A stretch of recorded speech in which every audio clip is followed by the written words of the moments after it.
Et c'est parti pour l'œil du CGP, cette rubrique au sein de Smart Patrimoine qui permet à un conseiller en gestion de patrimoine d'exprimer ses convictions sur un sujet ou sur une thématique d'investissement. En l'occurrence, nous avons le plaisir d'accueillir en plateau Guillaume Essette. Bonjour Guillaume Essette. Bonjour. Bienvenue sur le plateau Smart Patrimoine. Vous êtes directeur associé chez Gfineo et avec vous, nous allons aborder l'approche que peuvent avoir les épargnants ou les investisseurs vis-à-vis des marchés actions. Comment aborder cette thématique pour la rentrée ? Oui, tout à fait. Alors, quand on parle de marché action, la grande question, c'est est-ce qu'il faut rentrer, est-ce qu'il ne faut pas rentrer ? Bien sûr, oui. Comment Est-ce que c'est trop haut ? Est-ce que c'est trop haut ? Est-ce que c'est trop bas ? Et finalement, pour répondre à cette question, il faut s'en poser deux autres. La première, c'est quel est mon horizon de temps ? D'accord. Combien de temps devant moi sur cette portion de mon patrimoine pour faire fructifier mes capitaux ? Selon moi, le vrai investissement en action, il se pratique à long terme. À long terme, ça veut dire concrètement la partie de son patrimoine dont on n'aura pas besoin sur les 8-10 ans à venir. Pourquoi 8-10 ans ? Parce que même si beaucoup s'y essayent, en pratique, il est extrêmement périlleux de faire du market timing, de prévoir les cracks. Si par malchance il y a un crack demain, des cracks il y en a eu, il y en aura. Simplement, on n'en connaît pas la date, bien sûr, c'est très facile. Et on sait pas où, sur eh quelle bien, il faut il faut du temps devant soi pour laisser les marchés se normaliser. Et si les marchés actions rapportent sur très longue période 7 à 9% par an, ce qui est attractif. Très longue période, c'est donc les 8-10 ans dont vous parliez tout à l'heure, ou c'est plus long que ça encore ? Alors, si on regarde sur un siècle de données, en restant 8-10 ans en bourse, on est en moyenne aux alentours de 7 à 9% de performance. Est-ce qu'il faut comprendre que finalement chercher les points d'entrée n'est pas une stratégie réellement quand on est sur du très long terme ? Alors oui, c'est le deuxième point, est-ce que c'est le bon moment pour rentrer ou pour sortir ? C'est une question à laquelle il est là encore extrêmement difficile de répondre. On sait qu'attraper les points bas, on le sait qu'a posteriori qu'on a attrapé le point bas, et sortir avant le crack, on ne le saura qu'à posteriori. Bien sûr, si on est sorti au bon moment. Donc finalement, la question à se poser, c'est est-ce que les niveaux de valorisation sont raisonnables ?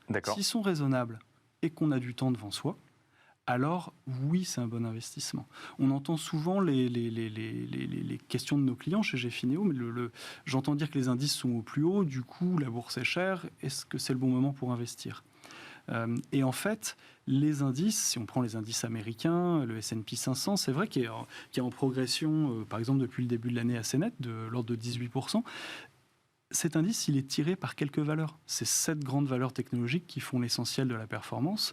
Alors, il y a Nvidia qui fait plus de 200% de performance, parce qu'on assiste à un emballement sur le thème du potentiel de l'intelligence artificielle. Et c'est peut-être justifié ou pas, mais en tout cas, ça veut dire que dans les 493 autres valeurs du S&P 500, il y a beaucoup de bonnes affaires à faire. Donc, c'est comme ça qu'il faut l'interpréter. C'est-à-dire que quand on est sur le long terme, on peut se permettre de dire, tiens, effectivement, la performance tient à une dizaine de valeurs. Je vais plutôt aller me positionner sur d'autres convictions en se disant qu'elles ont le temps d'émerger, c'est ça ? C'est en allant sur les secteurs qui sont un peu oubliés ou qui sont moins à la mode qu'on fabrique sa performance de très long terme. À court terme, en suivant la mode, en suivant le momentum, en achetant ce qui vient de monter, on fera peut-être des affaires, on fera peut-être des plus-values, mais là on est plus dans la spéculation que vraiment dans l'investissement.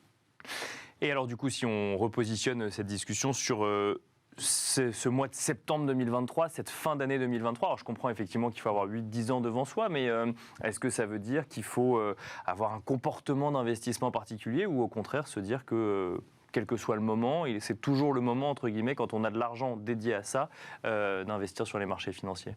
Alors notre approche chez Gfineo, c'est quand les indices montent du fait d'une poignée de valeurs, que ce soit la tech aux US ou le luxe en France, eh bien, de favoriser le stock picking, c'est-à-dire d'aller plutôt rechercher les excellents stock pickers qui ont les track records sur une dizaine d'années pour le démontrer, que d'investir passivement dans les indices ayant tendance à faire la part belle aux valeurs les plus chères.